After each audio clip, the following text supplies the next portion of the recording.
So I saw this pop up in my timeline. There is this series called Teen Titans. It is one of my favorite anime of all time. And I just went on this whole rant about how Teen Titans go ruin my childhood and it's a disaster and should never be forgiven for its past transgressions. I saw this video titled Responding to Prejudice. Now, I already know what the topic is gonna be. Now, Starfire's entire race was incredibly subject to prejudice. So I am more than excited to watch this guy's video on how Teen Titans tackles prejudice. Because I still say Teen Titans, despite being made in like 2003, literally does a better job than all of the, as people on YouTube like to say, all of the woke Hollywood types out there that are making all these new anime and new TV shows about racism and sexism and how women are secretly and all that fun stuff.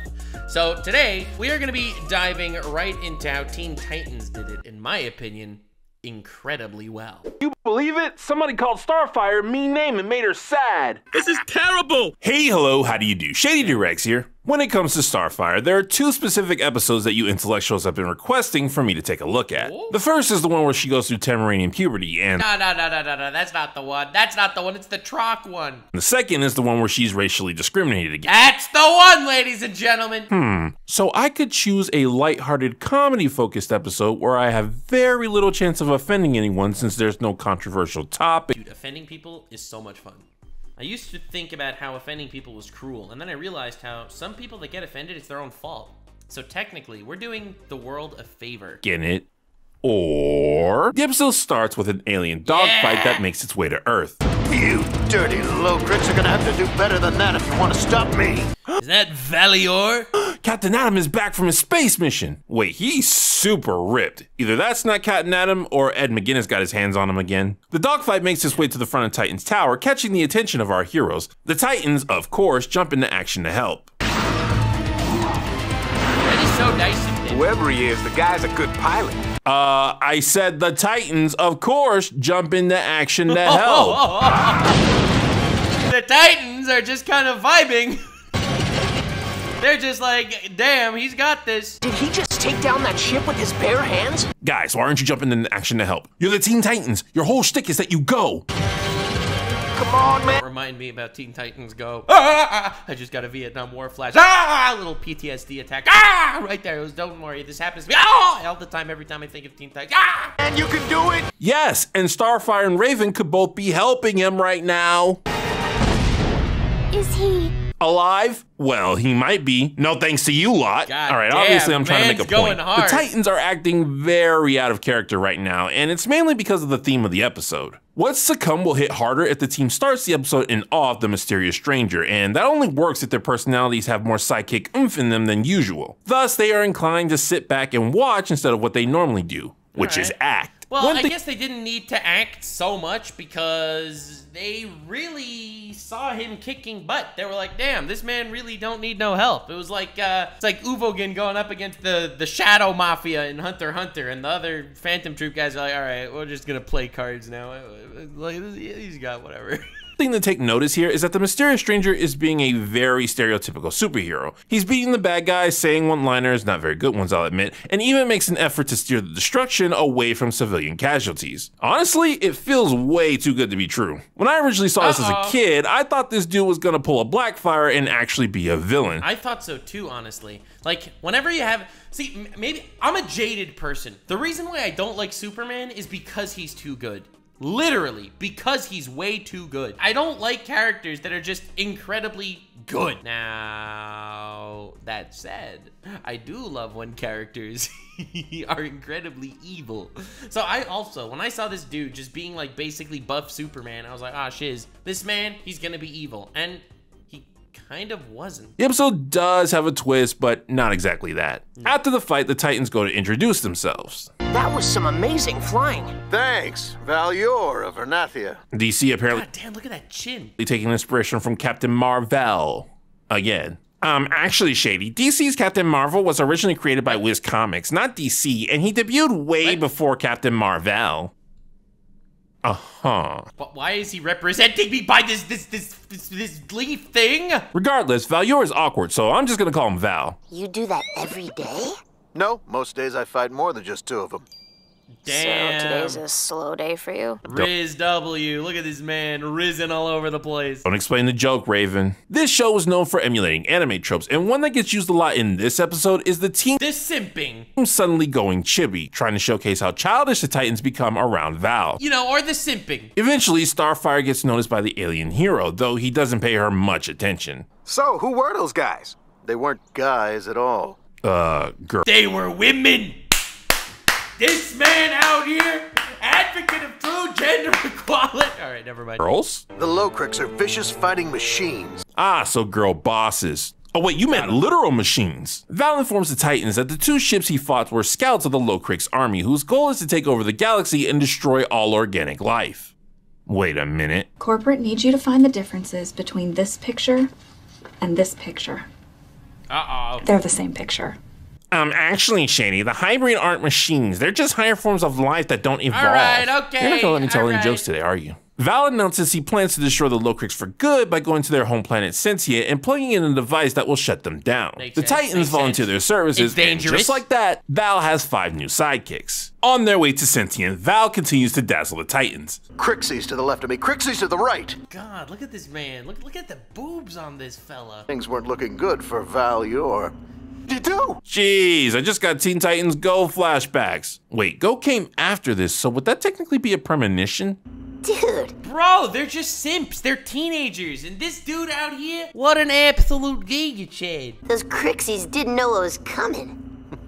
Ah, it's weird to see This is just Evan every time he interacts with an e-girl on Twitter. Titans hero worshipping. I mean, I could buy Cyborg, Beast Boy, and Starfire, but Robin and Raven just feel out of place here. Val lets 4 of the Titans man his ship, leaving one particular member out of the fun. But before things can get awkward, the ship gets attacked. Val orders Cyborg to keep flying, and My God, I'm just noticing how white Valior is. God damn, I'm noticing how white I am. Oh, frick, oh, God. 3 of the other Titans to help him fight, once again leaving Starfire out of his plans.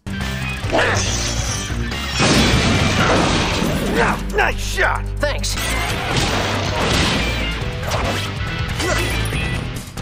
Nice work, son. Oh my God, look at him. He's so proud of all of the time. Remind me to stay on your good side.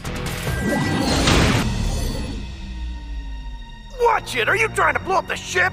I will be more careful next time. After the fight, Starfire Which is just like, okay, all right. He obviously doesn't like Starfire, I guess. Well, I wonder why.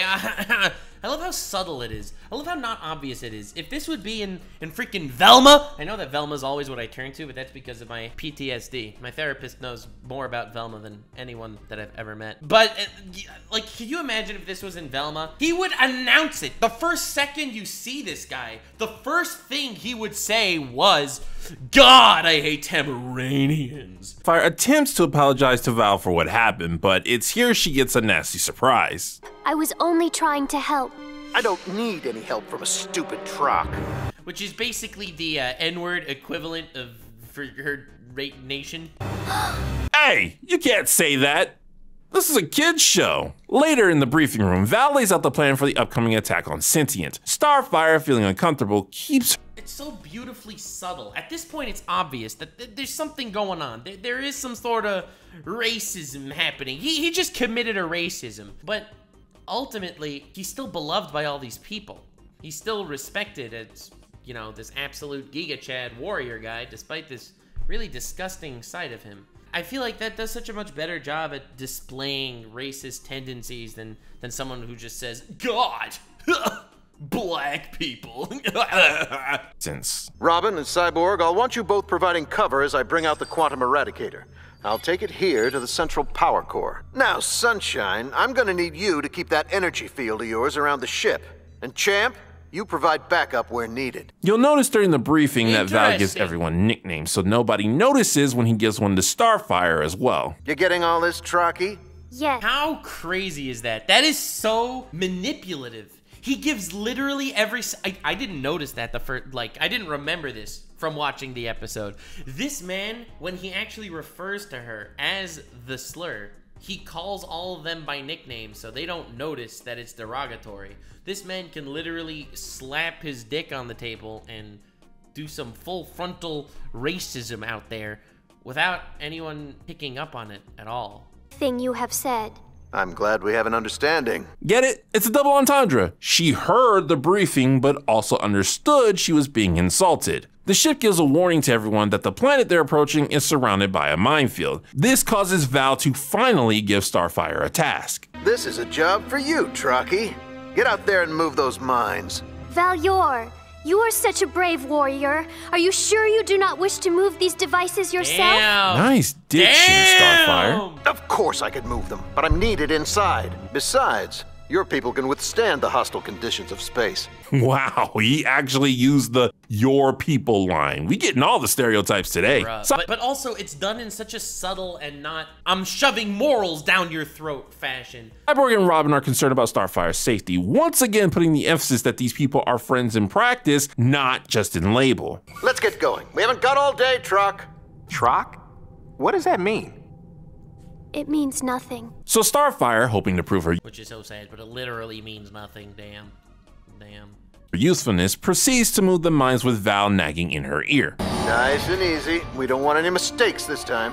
I will not make any. She has a few close calls, even accidentally detonating one of the mines, but she manages to get the job done. Cyborg, happy for his teammate, goes to congratulate her. Way to go, Trucky! You do not call me that. Damn. That is our word. I thought Damn! you said it didn't mean anything. No, I said it means nothing. When Man dropped an accidental hard R right there. Valyor calls me Truck, he is saying that I am worthless. Okay, I gotta give props to whoever wrote that. Taking Starfire's unique way of speaking and using it to phrase a sentence like that is such a great way of misleading Cyborg, as well as the audience. Yeah. Listen to the dialogue from before. Truck? What does that mean? It means nothing. Right? Which does kind of sound like the type of thing she would say. That sounds like an appropriate Starfireism. Obviously, we the audience know it means something, so at the time we would just assume Starfire is lying. But no, she's telling the truth. In fact, you hear that tone? She's telling a painful truth. The writing is so good. I feel like if animated shows got an ounce of a tenth, a iota of the respect that Teen Titans got when it comes to the writing, we would live in a different universe. Hynden Walsh, Starfire's voice actress, makes her voice perfectly ambiguous. So he's calling you a terrible name. You know what it feels A slur, some would even say. like to be judged simply because of how you look? And it's like, you know, she's talking to Cyborg, you know, a black fellow. Of course I do. I'm part robot. Okay, all right, dude. Man was... I think that is also proper writing. Of course, it's Cyborg that she's talking to in this fashion, and I think that is good writing. You could intuit that he's referring to other stuff too, and other potential prejudices that he might be, you know, subject to. But he did not need to lay it out. It's a kid's show, and you don't need to shove this stuff into a kid's show, but it still just needs to be obvious enough that you could learn from it. Oh no! Oh no! Oh God, what's he gonna say? No!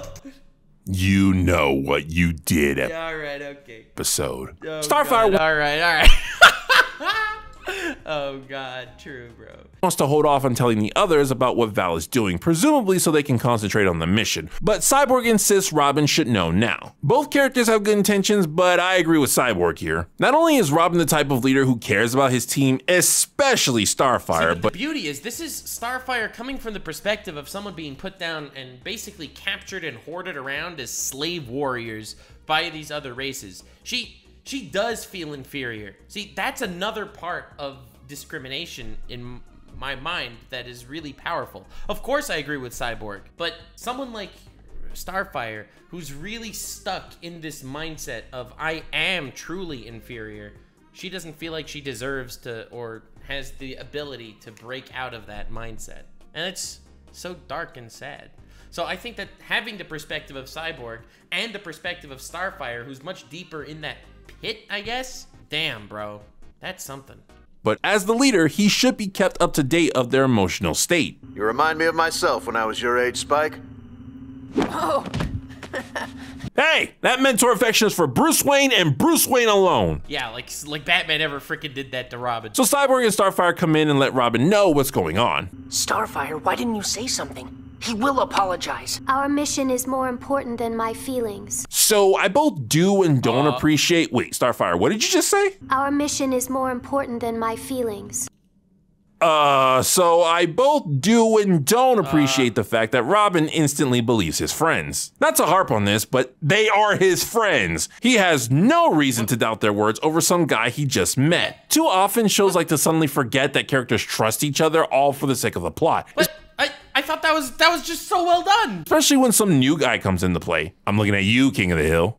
Damn. However, this does beg the question, did thou not realize that Starfire would eventually tell someone what that nickname meant? He was clearly trying to keep his feelings about Star hidden, which insinuates he knew there would be consequences if someone found out. Yet he openly calls the girl a slur. She was bound to tell her friends. True, but it goes both ways. Just like she is stuck in that mindset of I am worthless, he is stuck in that mindset of she is worthless. And while he doesn't want to breach the topic per se, he's more than eager to let his feelings on the topic be known.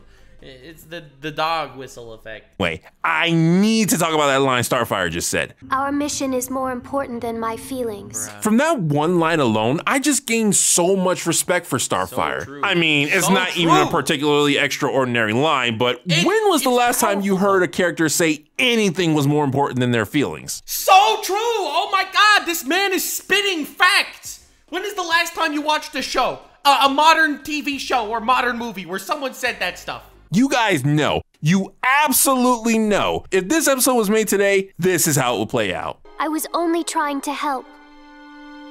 I don't need any help from a stupid tribe. Nope, nope, nope. Stop talking, go to jail. It feels Oh god, dude. so good to see a media acknowledge that even if you're justifiably upset, some things are more important than your feelings. Preach, King. Preach, King! Bro, dude. And what's so crazy is modern media keeps trying to prop women up and stuff, okay? But doesn't it make them look more pathetic if you write a character like Amber or Lois Lane just being all peeved and pissed about a secret and how it's not fair that my boyfriend lied to me and doesn't have time for me? Isn't that more cringe? Isn't that literally writing strong characters worse? Isn't that the opposite of the message you're supposed to be promoting? Teen Titans was made in 2003! The ship finally reaches Sentient, and as it touches down, Val goes over the plan once more, but this time Robin questions Starfire's absence in it.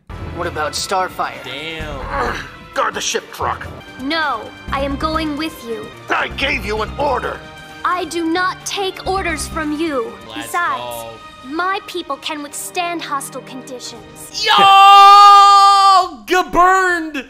Oh my god, obliterated, Jesus. Nice turnaround, Star. we go. I think this is the real reason why the writers decided to have Robin know what was happening ahead of time. Robin is the person whom Starfire takes orders from. If he wasn't aware of the background situation, he would have told Starfire to obey Val. But since he knows what's really going on, there's no way that's happening. It's almost like the writing is just actually great. And I love how you have something like this. If this would be a plot point in like a modern day show, you just know Starfire would not tell them ever.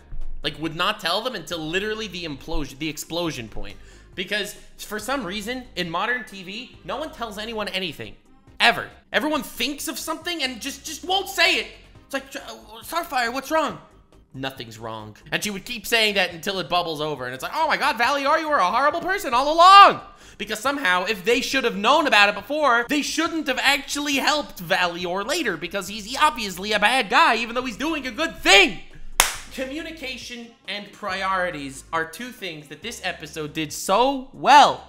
And the plot can proceed like the writers want. The team lands, and of course, we get our usual superhero shenanigans. Lots of cool fighting, powers flying around. Raven, what are you doing? Your job was to put a shield around the ship. Starfire and Val make their way to their target. The best offense is a good defense. With Val berating Starfire and denying her help throughout their journey. Move it, truck. You're just getting in the way. I can handle it. I can help. I said I can handle it. Despite Val's reluctance and damn. insistence on her not being needed, Starfire clearly makes his trip a lot easier. They get the device into the central power core, and Val says probably his worst line yet. Now, I'm going to get out of here before she blows, but you're welcome to stay. Bruh. See, here's the thing. Valior, the reason why I think he's such a well-written character is because he's not a villain, you know? He is a hero. He's just a not nice guy. He's just an asshole. He's just a person with a horrible perspective on life. He obviously doesn't want her to stay and get blown up, but this is part of his explaining why he does not care about her. He views her as nothing. Bigot detected. Activating convenient anti-jerk shield. Val's only hope out of this situation is Starfire, but like before, he denies her help simply because of what she is. Take my hand! Keep your filthy hands off me, truck! Starfire, however, refuses to let Val define her. This right here, in modern day, get your hands off me, you filthy drug, and be like, okay, bigot. And then he would die. Be gone, bigot. Even in this manner. You may not value my life, but I still value yours! Dude, oh my god! Oh my god! I'm literally shaking and crying right now. This is like, I cannot believe this was made 20 years ago, and it's literally writing female characters so much better than it did today. And now, an open letter to Marvel and DC. Thank you, bro. Dear faces of the comic industry. Do it. What the crap happened? This used to be the standard for superheroes. You know, taking the high road, inspiring us regular people to be our best selves. Bro, I get now we have She-Hulk. that not every character needs to be a saint, but I should not feel like this type of hero is going extinct. Starfire succeeds. Dude, I believe in character flaws so much. But not everyone's character flaws need to be, oh, they're an asshole. Force field and the following explosion. And what are her first words after she lands? Valior requires medical attention. Even now, still putting what matters first. Later on Earth, Val's been patched up and all the Titans have been informed of his attitude towards Starfire. They are, of course, upset at him and demystified. They just learned that this e-girl that they were simping for, that's all AI generated, baby. They saw the real deal behind the scene, and it was a 350-pound man on his keyboard covered in Dorito dust and cum. That's right, baby. The e-girl delusion has been avoided. And Val is forced to humble himself before his savior. I have to admit, you're not bad for a Tamaranian. You must be one of the good ones. No. I'm trying to pay you a compliment. Then why does it still sound like an insult? Probably because he is friendship gamers. It's all about friendship. Complimenting her, but still insulting Tamaranians. The irony, though, is that Raven, the half-demon, would say this. When it comes to her race, she literally is one of the good ones. Spike, you understand. I didn't mean anything by it. It's just... Valior, I think it's time for you to go. That, my friend, is friendship. Friendship is not, oh, he's a racist, we'll let him die. Friendship is, we don't want to have anything to do with you. Go away.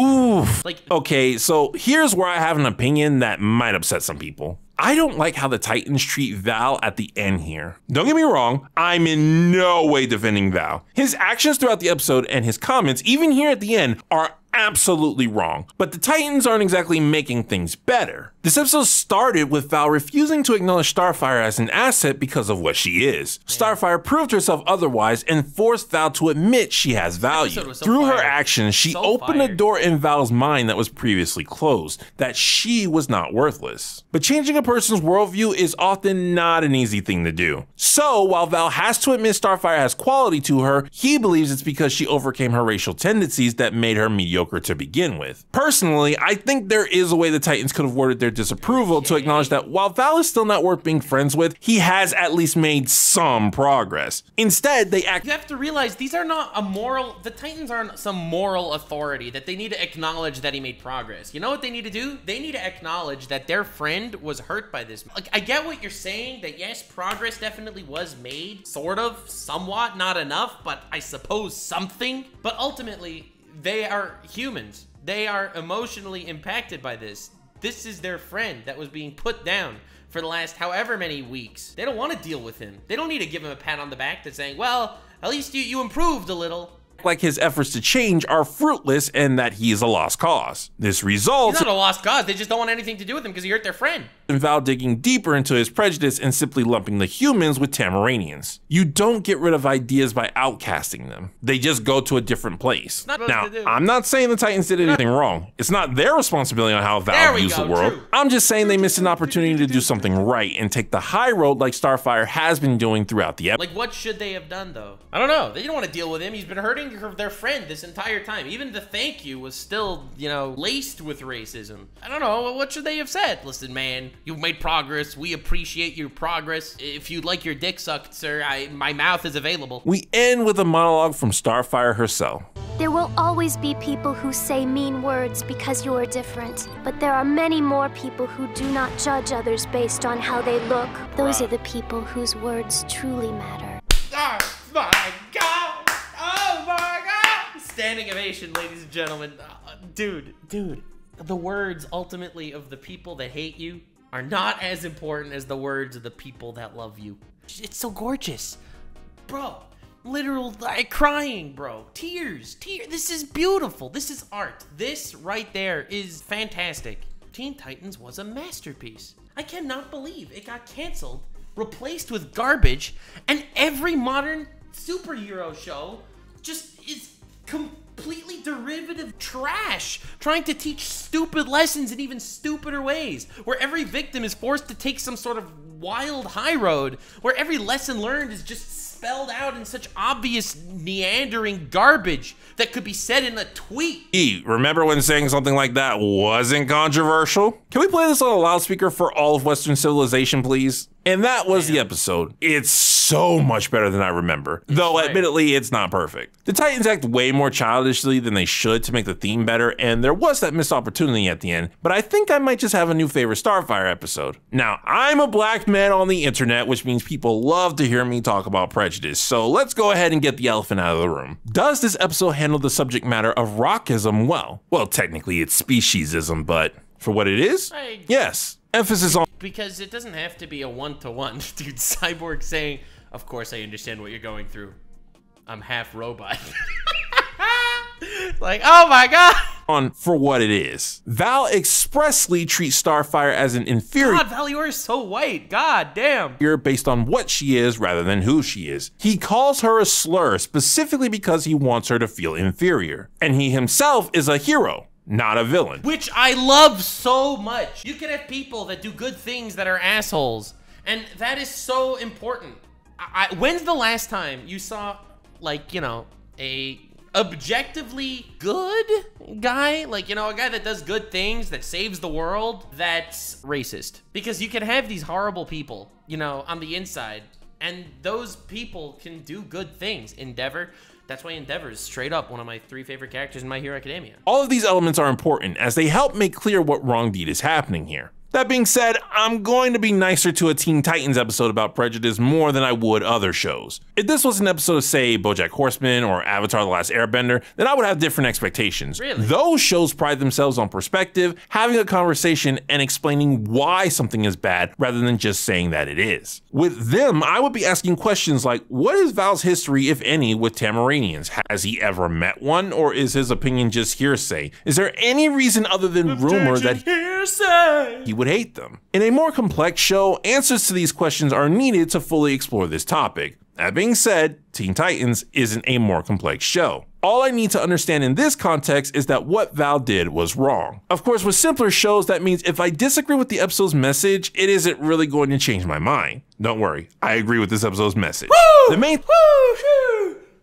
Sweating, woo! thing I really want to get into, however, isn't the Prejudice itself, but rather Starfire's reaction to it. Maybe it's because Master class. Because of the times we're living in, but I am absolutely in love with the fact that throughout the episode, Starfire puts the mission first. True. Even when she's being defiant to Val, it's not because of pride. I mean, yes, her pride is showing, but this happens because Val lets his prejudice lead to a bad tactical decision. Yeah. Starfire is the strongest, fastest, and toughest Titan. She's also the most experienced with war and combat, especially on a hostile foreign planet. She should absolutely be on the front line in this situation, or at the very least, not on the ship doing nothing. And that moment at the end when she saves Val after he literally We literally don't deserve Starfire. Literally just told her he didn't care if she died. It's been a while since I felt that inspired. The internet is full of people yelling about how someone who disagrees with them deserves harsh punishments, including death. So hearing Valior on the internet would be categorized as a Nazi, right? And while he is a horrible person, he's not a Nazi. He just has a terrible, twisted ideology. He's just a disgusting man. Fire yell, You may not value my life, but I still value yours! Damn, bro. It hurts every time. Every time. ignited something in me. It makes me want to be a better person, which is what superheroes should do. Yes! The point is, Starfire never lets Val's ill-informed negative opinion of her compromise how she addresses the situation. Be that punching him in the face, sitting on her hands while her friends do all the work, or even leaving him to die. Bruh. All in all, a great episode that I am showing Teen Titans to my children. I promise you, this show is too good. I wish it didn't fade into obscurity because of Teen Titans Go and just the complete slop that's being uploaded today. explains how to properly handle being mistreated by others. Woo! We reached the end of the video, and I went the entire time without actually saying the word troc. Now no one can cancel me in 7 years when it eventually becomes an actual slur. That was a good video. You did a really good job there, son. My friend, my boy, my home dog, my friend Skillet. That was so good. God, I wish there were more shows like Teen Titans today. I feel like incredibly deep themes like this and incredibly prevalent and important themes like this are covered in the most garbage and taciturn and blunt of fashions, and Teen Titans did better. Like, subscribe, and follow me on Twitch. Stay weird, fam.